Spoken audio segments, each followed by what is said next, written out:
మహారాష్ట్రలో విమాన ప్రమాదం, డిప్యూటీ సీఎం అజిత్ పవార్ దుర్మరణం. ఈ ఘటనలో విమానం కుప్పగూలిన ఘటనలో ఇద్దరు పైలట్లు, ఇద్దరు అధికారులుతో సహా ఆరుగురు మరణించారని డీజీసీఏ అధికారికంగా ప్రకటించింది. అయితే ఇక్కడ జరిగిన స్థానికులు చెబుతున్న వివరాల ప్రకారం ఇక్కడ అసలు విమానం కుప్పగూలినప్పుడు 4, 5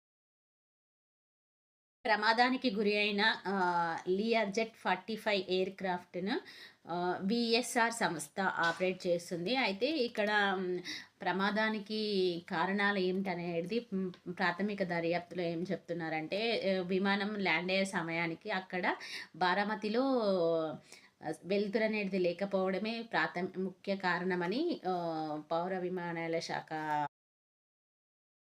అసలు విమాన ప్రమాదానికి కారణం ఏంటిదనేది బ్లాక్ బాక్స్ వెలికి తీస్తేనే తెలుస్తుందని ఇక్కడ పౌర విమానాల శాఖ విఎస్ఆర్కి సంస్థ అనేది చెప్తుంది. ఎందుకంటే ఈ బ్లాక్ బాక్స్లోనే విమానం యొక్క వేగం, ఇంధనం లాంటి వివిధ రకాల 80 రకాల సాంకేతిక విషయాలు అనేది తెలుసుకోవచ్చు అసలు. అయితే ఇవే కాకుండా మనకు అదే కంట్రోల్ సెంటర్ నుంచి వచ్చిన ఇతని మరణం పైన దర్యాప్తు చేపట్టాలి సుప్రీంకోర్టు అని ఇది మీడియా ముఖంగా తన అభిప్రాయాన్ని అనేది వెల్లడించింది. అయితే ఇతను కాకుండా పలువురు నేతలు ఏం చెప్తున్నారంటే నిజాయితీ ఉంటే చెల్లించుకోవాల్సిన మూల్యం అనేది ఇలానే ఉంటుంది. అసలు అజిత్ పవార్ ఎప్పుడు వాగ్దానాలు చేస్తే తను నిలబెట్టుకుంటాడు, తను ఇచ్చిన వాగ్దానానికి ఎప్పుడు కట్టిబడి ఉంటాడు.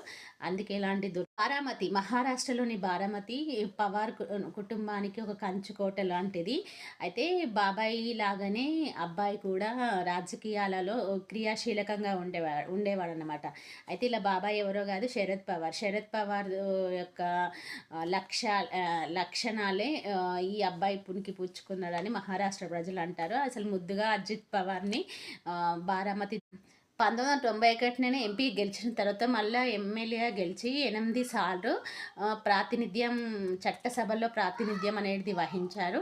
6 సార్లు డిప్యూటీ సీఎంగా ఎన్నికైన అజిత్ పవార్ వివిధ ప్రభుత్వాలలో మంత్రి పదవులను కొనసాగించుకున్నారు. అయితే 2003లో బాబాయ్ నుంచి విభేదాలు ఉన్న పవార్ ఎన్సీపీ నుంచి వైదొలిగి అజిత్ పవార్ యొక్క మరణం అనేది ఎన్సీపీకి అదొక తీరని లోటు. అంటే ఒక క్రియాశీల నాయకుడిని పోగొట్టుకున్నాం అనేది అది ఇంకా ఎప్పుడు భర్తీ చేయని విషయం అన్నమాట.